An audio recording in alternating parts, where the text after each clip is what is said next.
Welcome to the Grid Mod Pod, brought to you by AEIC. In this podcast, you'll hear from the utility industry's top operations leaders on how their companies are working to modernize and improve our ever-evolving power grid. Thanks for joining us. Hello and welcome to another episode of the Grid Mod Pod.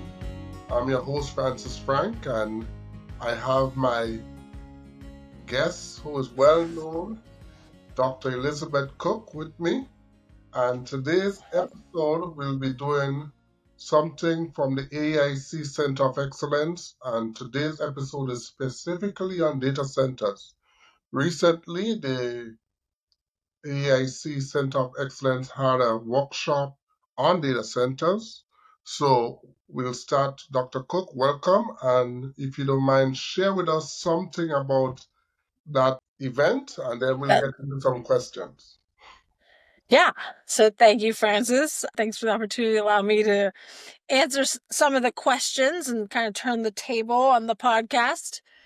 So, at the AIC, there is an organization that I'm the director of. It's the Operations Center of Excellence.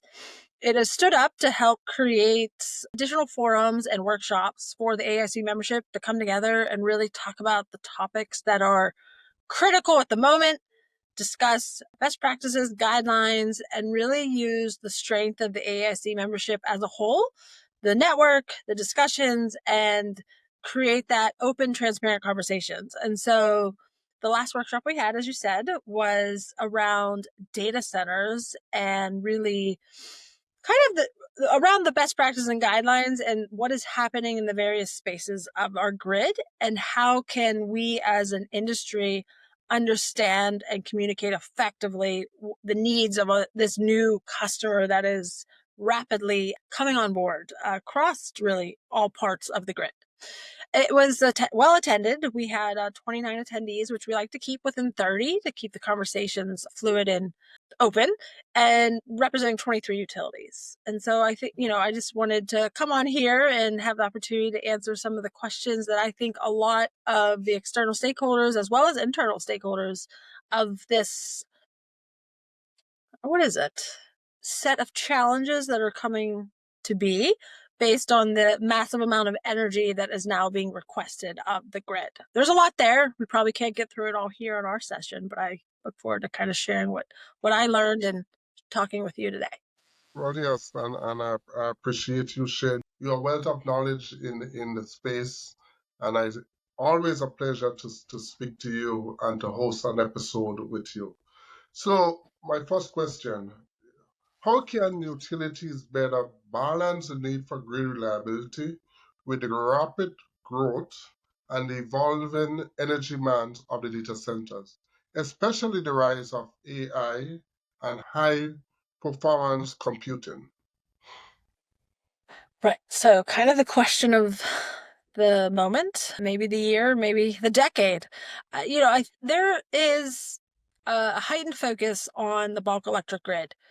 I think there's always been a focus, but now it's really at the core of a lot of discussions. There's this new customer that is a commercial and industrial perspective. I would say sitting in the planning role that I was, a few years ago, getting a request for 10, 20, 50 megawatts was somewhat of a large step back. Let's assess how does this impact our overall 5-year plan? Because that type of load requires an investment in really the distribution and then starts creeping into the transmission world. And so one area that we talk about here in the Grid Mod Pod is the system as a whole, your bulk generation, your transmission, your distribution, your customers, is a part of this grid modernization transformation. And we've really broken it apart into 4 silos over the last 40, 50 years. After we kind of peaked on the efficiencies of our bulk generation, we stood up this robust, resilient, reliable transmission grid tied to many neighbors, creating, what we have today is the largest machines. And then when we looked into the distribution and then ultimately the customer edge, it wasn't seen as the integrated system that it must be seen as now. And I think the data centers in themselves is really pushing that point to a much higher perspective. And so now there's a significant amount of people asking about the processes to really unlock and really enable this massive request. Because now what we're talking about, not the 10, 20, 50 megawatts, there are 250, 500, 1,000. And to the average listener, we're talking about towns, cities, even like county level load requests in one nodal point on the grid. So you ask, how can utilities better balance? Fundamentally, and I think, because of all the complexities and all the stakeholders and all the demands, is just some education and information of awareness that there are fundamental building blocks that the utilities must adopt from a technology perspective to provide full situational awareness of all of the assets. And then having the tapestry or the engineering of the data, the piping, done in a way that allows us to see the grid holistically instead of the compartments. And so that really falls in line of the whole advanced distribution management system. Let's not forget about integrating that to the transmission and ultimately the bulk.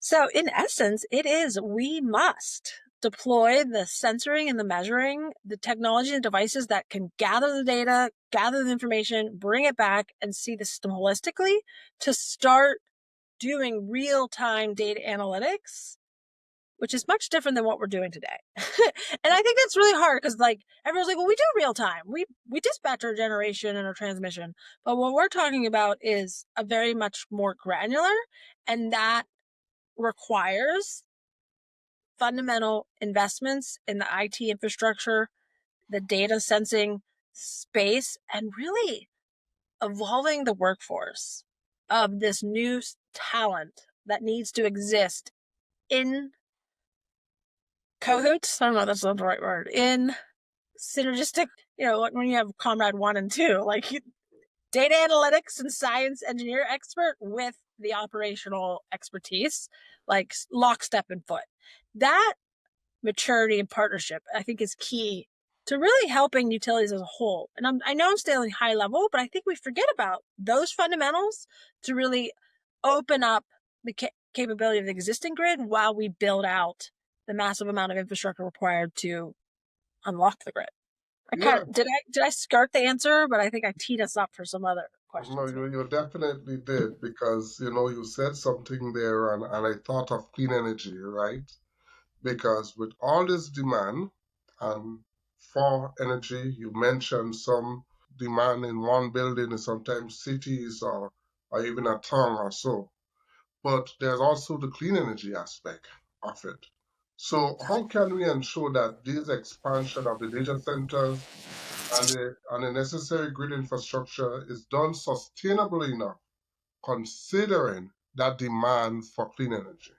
This is a very complex question in itself. And I think a space that I'm sitting in quite often is, and I reflected on this in I think the last 2 podcasts, but the world of where the grid was first originated was a space of creativity and innovation. And it was really asking the questions, what if? And we really gotten ourselves in this very structural, disciplined approach that we must work in certain swim lanes. And so it's not really what if, it's like what must. And so I think that's the first thing that we have to do from a cultural perspective is renewable energy, which comes with all of its challenges, is intermittent in some, but not in all. So we can't bucket them under the typical thought of it's wind and solar. There's now a robust set, such as geothermal or distributed energy resources at the edge, which offsets, which can be renewable, but dispatchable at smaller levels with your battery energy storage. You have one may say is nuclear really renewable. Then I think you and I talked about small modular reactors. Yes. And so we have to think of the whole scope. It's not one or the other, it's all. And there is a demand for, more efficient, cleaner, typical generation dispatches that we've all have known and kind of built our grid from, which is our gas. The technology and the capabilities of these types of generation sources are we're securing the carbon, we're recycling the carbon, we're being more efficient. There's a lot going on in that space. So it's really 9 layers plus, I could probably rattle off, a part of the solution. So it doesn't mean clean energy is going to go away, because there's a space for it, just as there's space for everything. So I think just one, having that language, being open to the awareness that all can be a possibility. And then I think it really comes down to how can we, which has been a problem before data centers, is unlock the queue. Looking at the bulk transmission system and the current processes to study all of the generation that wants to build and rapidly scale through those studies, which will require an evolution or transformation on how we run the fundamental power flow solutions to unlock and understand the capacity of the grid, which that's a whole other episode, which I actually have 2 or 3 on what type of technologies out there could be, viable. But we can't lose sight that like the awareness before the data center demand, which has really been the last 5 years, hockey stick exponential growth, there was already a capacity reserve that was limited for just the natural growth of all the manufacturing that has come back. And then really the overall electrification has created a new demand. So there was already a generation lax. So just focusing on the technologies that we have been focusing on to really help unlock some of those. Yeah, when you answered the first question, you spoke about the investment, that large infrastructure investment. I was speaking to some people recently, and the future demand, they're like, why are we making all this investment? And the future demand is uncertain in some ways. So that means there's a risk involved, right? So how can utilities and data centers developers better share the risks related to this large investment, given the uncertain nature of the future demand? So I don't really know the answer, but from listening to many, a just common understanding of each entity that is being asked for connection, that they're all different. So the fundamentals are the same. They are required to serve based on the current setup, which means they have an obligation to connect. However, that could domino effect of ensuring that the resources, people, financial, and or the actual physical pieces of equipment are available to ensure safe, reliable, affordable power 24/7, 365. So I think, having and developing and creating partners that are involved in the ultimate decisions to build infrastructure are at the table, understanding that there is truly no one answer for one utility that could completely work for the second utility. And I think there's a misnomer that exists. Well, we did it over here, well, we should be able to do it over there. And based on the ownership structure, the regulatory structure, the current generation availability, and really the workforce that's available, as well as your supply chains. So there's many layers that every time you knock on a door to say you want that connection, I think creating space, which means educational awareness, that they become prepared into that conversation. So you eliminate a lot of the misunderstandings that occur in that original discussion. So having that robust roundtable with all of the partners, which is your developers of the real estate, which is the actual users of the data center, then you have your economic development groups from a societal perspective, or even the governors and the commissioners, right? They're all at the table and understand that there's a certain aspect to these utilities that it can't be one or the other. It has to be something solved together. And I think that's happening in spaces, but the more we can have it happen behind the scenes before the initial conversation. I think less rework and misunderstanding of what's coming online and at what time. Because once the contracts are signed and financial obligations are stood up, both sides of the party have to show up, which is 100% understood. But there's also, if one doesn't, there's a trickling effect that impacts the next developer, the next user, and really supply chains and the resources to actually build and put the equipment in the ground. So just being aware of all of those steps when coming to the table. So, I'm going to go back a little bit again and get into your wheelhouse about load forecasting and capacity planning, because I know if there's a bread and butter with Dr. Cook, that's her bread and butter. My jive. That's the jive, right?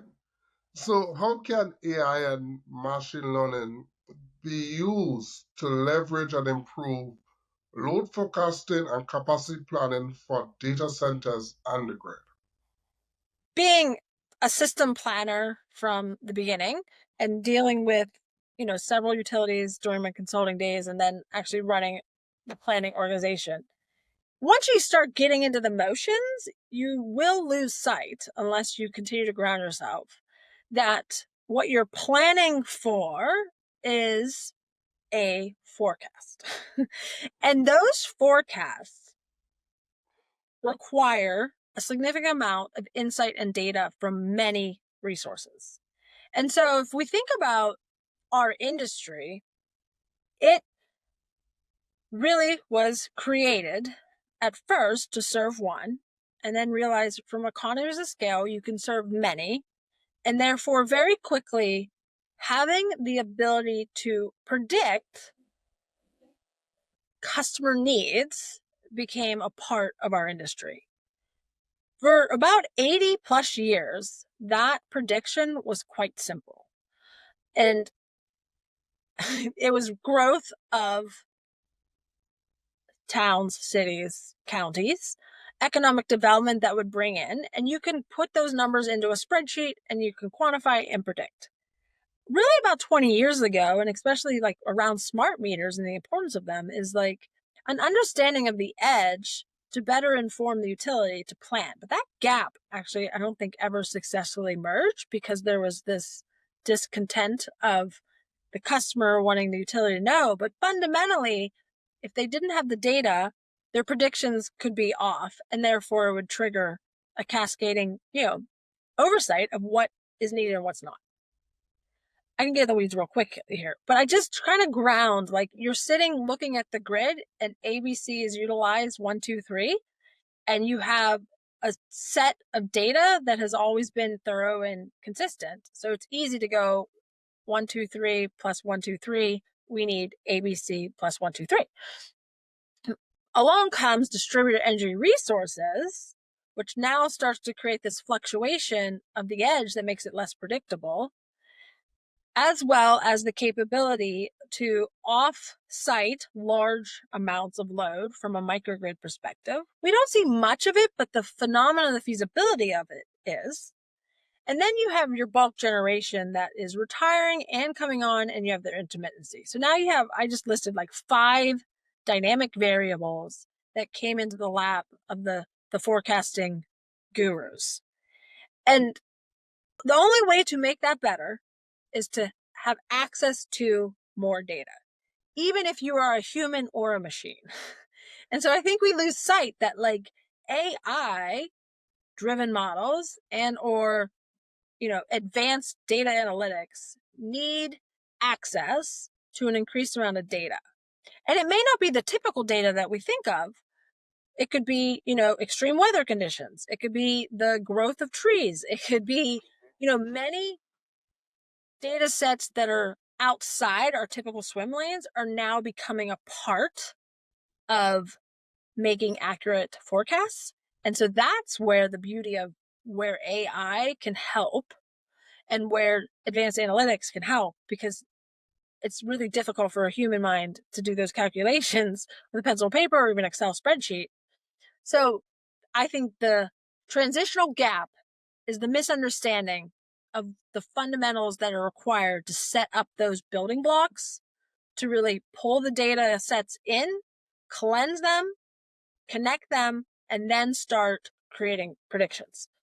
So I know I was talking about load forecasting, but that in essence needs to happen for forecasting as well as all of the other variables that a utility planner takes into consideration. And so I think, there will be a hockey stick of enablement of empowered load forecasting once a lot of that 80% of that work is constructed, known, and built. And I think that's the phase that we're in. And I think there's a lot of apprehension that there's nothing happening, but this is where the meat is occurring. And then once that's unlocked, I think AI could help, streamline forecasts. Now tie back to data centers. If the data center developer and or user is not a part of that partnership or that discussion and understand the roots of what their request or the impact of the roots of their request, we kind of will lose ground. So having that ability to educate and bring awareness to the importance of the reality, like we must see you as a commitment. And how do you commit? Where's your upfront capital? Where is your ability to help us procure the infrastructure and the resources, develop the resources, and build with us instead of this, well, just give me power, like you're required, right? That whole conversation needs to change. And I think it goes all the way down to the data and having that availability so we can plan and prioritize appropriately. That was a really long answer. What a great answer. So, I've read the article that came out of the data center event, and one of the topics that the article raised were quality issues, right? So, some of it is like, well, power quality issues in terms of harmonic distortions and things like that. Now, how can these issues be mitigated, knowing that data centers are contributing to it? So I think we come full circle again to the importance of having the partnership at the table, all stakeholders educated and informed. So one, we don't repeat what we've done with the new technologies that have evolved over the last 20 years. First it was wind, then it was solar, then it was battery energy storage. They all ultimately were inverter-based resources. We have not truly caught up to the importance of some of the very minute, granular, technical challenges of having massive amount of IBR connected to our grid. And we're actually seeing that through the latest FERC order and the new NERC standards. And it's really driving towards this core idea that did we, as an industry and a society, miss some key fundamental operational needs and perspectives to be built in to ensure the reliability, effective, and resiliency of these new devices. And I think the same conversation is coming to the table rapidly with data centers. There's a lot of talk about bring your own power, right? There's a lot of talk about these 1,000, 2,500 megawatt loads being served by 1, 2, 3, 4, 5 feet. Like, what if that suddenly goes away? There's a significant stability issue, as well as a hindrance or an impact to the overall grid's performance with that load sitting there. So it was mentioned, and I think it's going to be further explored that we don't repeat the same mistakes, because we're going through this growth of just getting the data centers on. And there's 4 types of data centers. There's the steady load, there's the co-location, there's the hyperscalers, which everyone's kind of talking about, that high frequency. And what that means to the actual operators of the grid is that, are we effectively putting the right requirements in during the negotiation and contractual period to ensure that you have your active power filters, that you are developing the right standards to ensure that the harmonics don't inject onto the grid, that the advanced power electronics in that IBR will be programmable or flexible or interlocking into the grid's performance. And so for those people that are like, well, we'll bring our own power and have no connection to the grid, they're still going to deal with now a mini grid that has the same phenomena. So like those standards, power quality standards, that collaboration, the design of the equipment, the operation of the equipment is a conversation that can be had by all parties. And I think it's coming, and we shouldn't like lose sight. I think there's some utilities that haven't lost sight, but they're in dire need of like the collaboration of the industry to really define these so that those that are coming to the table can do right by that grid performance. We talked quite a bit of a few things that the industry has seen, and it's something that the utility space would love to further understand, because losing those large loads all at once is not something that the system's well designed for. And what it is designed for is to, more or less, as in the transmission world, you drop load. But in the distribution world, that's the last thing you do is drop customers. Right. So just that language in itself. And so how do we ensure that the parties that we're connecting to the grid understand the detriment they could have on the grid, let alone themselves? So I think there's more to come, and it's definitely a focus area that the industry should be aware of. Listening to you, listening to your wealth of knowledge, I can stop to think about the expertise we need in the future. I usually have a question every podcast on that. So now it's my turn to ask that, right? Because my concern here. So how can we address that workforce or expertise shortage in the energy sector to make sure that smooth integration of the data centers? This is becoming one of my, I can't say favorite because every topic is your favorite, Elizabeth. But I do have, two children that are juniors and seniors, and the part of me wants to like jump up and down, shout from the rooftop, not jump off the roof. The energy space is where to be, like even either with electrification or HVAC or providing new energy sources to the customer side, all the way to doing these big transmission planning studies. The need for this type of workforce is very well known. And so thinking now at the space that I'm in, is there a platform, so hence the Grid Mod Pod, to create opportunity to really inform the next generation of thought leaders, creative, innovative, engineering minded, which, I think engineering mind is more of a creative mind, but we've somehow like lost that space for the utilities to be inviting to, inclusive of. And so, actually one new committee that AEIC membership is standing up in 2025 is really focused around workforce development programs and partnerships, kind of like bringing that authoritative utility voice to the table to discuss some of these ideas. So I look forward to getting into it. But, we all talk about the utility and university collaborations. I had an awesome opportunity to create the collaboration with the utility I worked for and the university I graduated with. But just bringing the kind of questions and studies and thought exercises to undergraduate as well as graduate level, I think is really powerful. But I think the next step lower is we need to figure out how to create champions of information to get into the middle school and high school space, to really get them excited and really understand what is energy and what is this power grid. I think we talk a lot about this new energy resources or clean energy or green energy, but we lost sight of the backbone.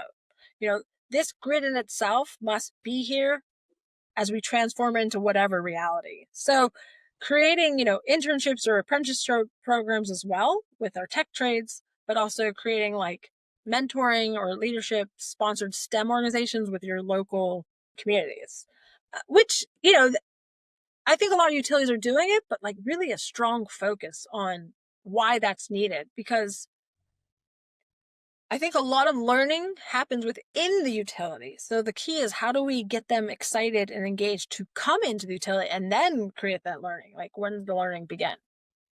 Another thing that has to happen And I think it's happening rapidly, but it's the upskilling and reskilling of existing employees and really looking at the technical training, the cross-functional training, and like how can you create these work streams and these threads to build a culture that like we see you, we are changing, but we want you to change with us. And that is very dynamic and very human oriented, but it has to be led from the operational expertise perspective.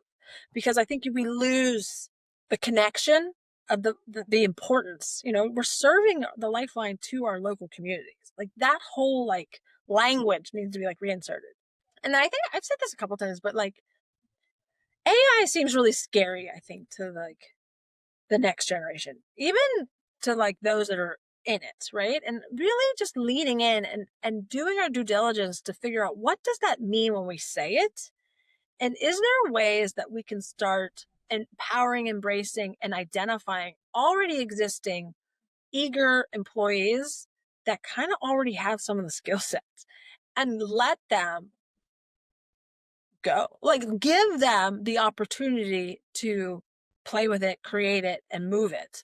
Because I think we lose sight of how somewhat simple it can be in regards to finding your coder, finding that person that has a different way of thinking, and like bringing them into different teams and like break down those silos of the what is and what how and into like the what if, and realize that we're just talking about identifying massive amounts of data that already exists, cleansing it, connecting it, and then starting to write language and codes. And there's a whole huge industry available to help us, but building that internal awareness, I think, is going to be the most powerful.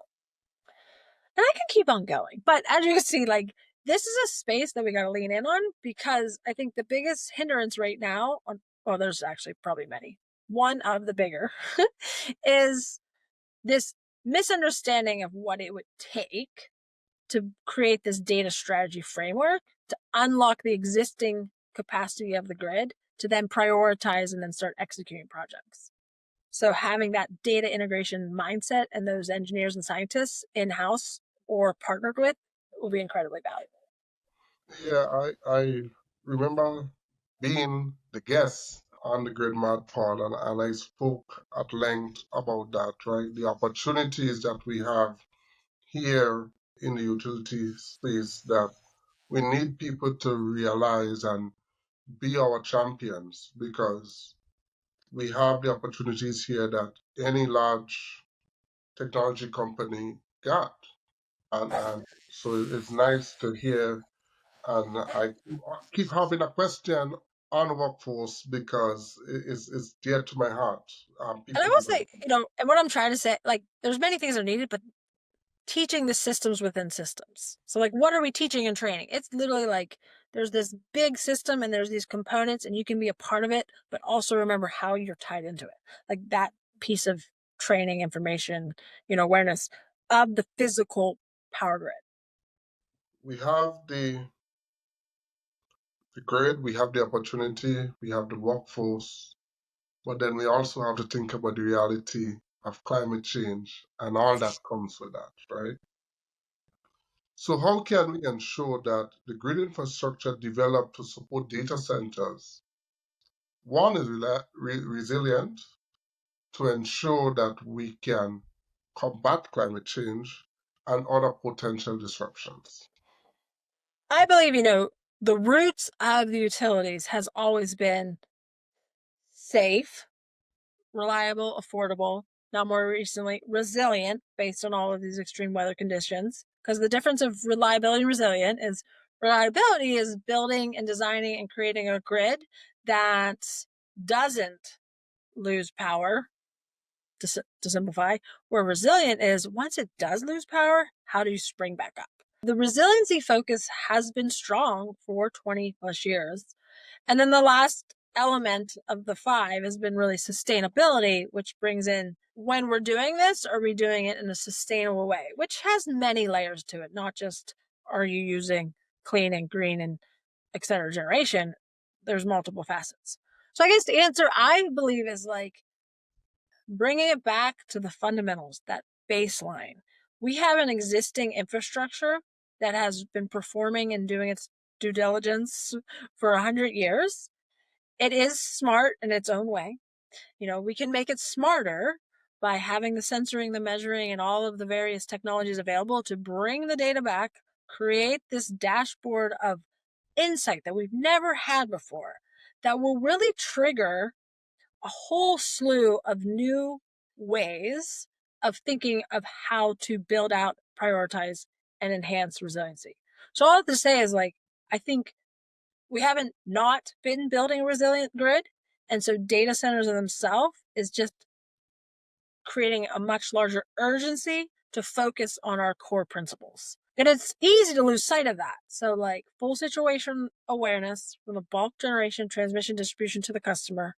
Are we creating the network of information that can drive insights that we have yet to imagine and start moving forward? And I think we won't lose out. We can arrive because this industry continues to evolve.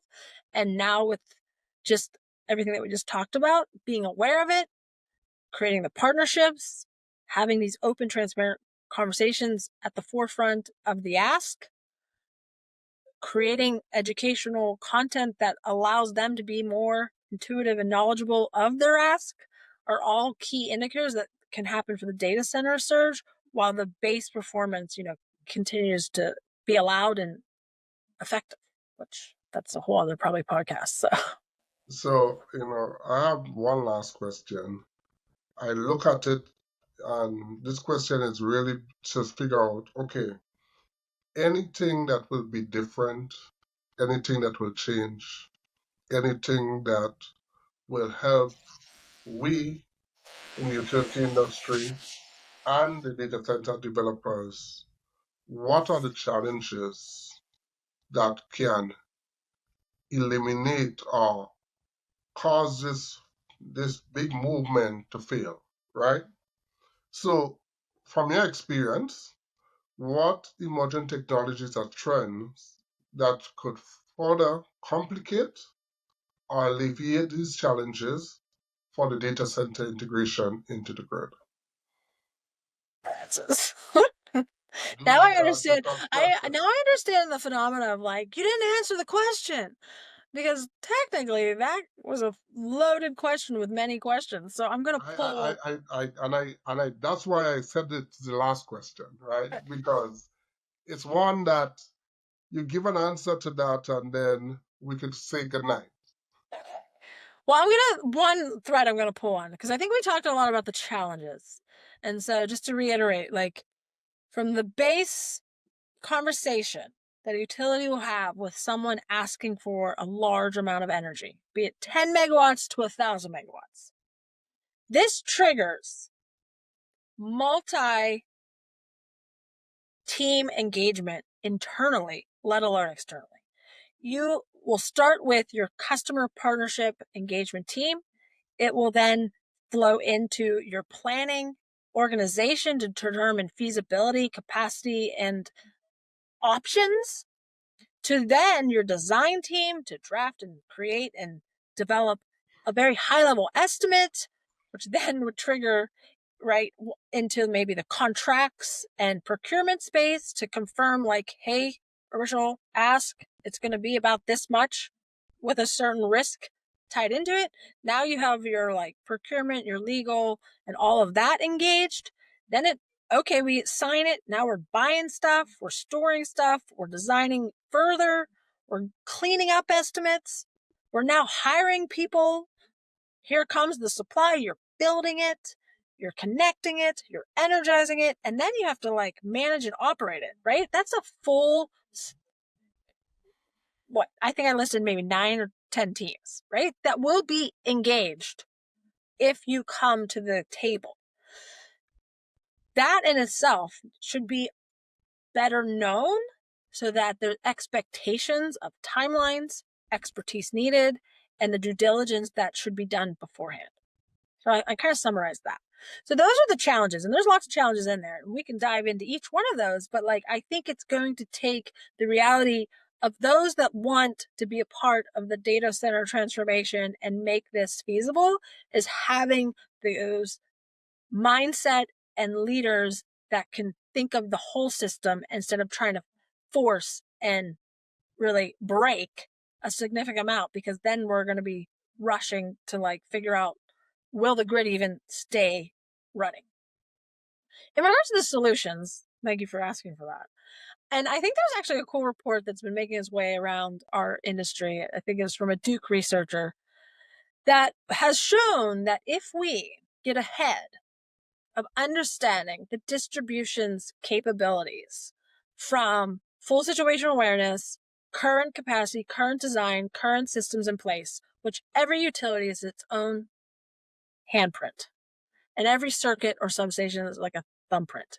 So they're unique. The peanut butter spread solution is not there, but the awareness that we could decentralize our distribution system and lean into this now dynamic edge could offset a significant amount of the transmission that exists raw, where that distribution grid is now localized energy production resources and utilizing all of the technologies that we've been talking about for 20 plus years, and start to perform distribution management system techniques. So there's a whole, that's what grid mod is, could be a large part of the solution when we're looking at the transmission's capacity and the required build and or generation that's needed. Not the full solution, but it's becoming a very talked about and many use cases proven in pockets that can be a space. And I will say, and I'll end this, to have that nirvana of this full situational distribution system that's like localized energy dispatch requires the incentive and the financial means to capitalize on certain projects and programs that have not yet been deemed appropriate. And that spans, but that's a big part. And so how are utilities to be a business that are incentivized and still able to continue to operate and maintain the existing infrastructure is kind of key. So there you go. So I thank you. I knew you could have answered the question. That's why I asked it in the first place. So Thanks. Thank you once again, Dr. Cook. Thank you for showing up. For this next episode. We will continue our journey on a few more episodes on the AEIC Center of Operation Excellence. I'm your host, Francis Frank, and I thank you once again. Goodbye. Goodbye. That's a wrap for this week's episode of the Grid Mod Pod. Thanks for tuning in. We hope today's conversation got you thinking about new and creative ways to improve our power grid. Be sure to subscribe to our YouTube channel to be the first to hear new episodes.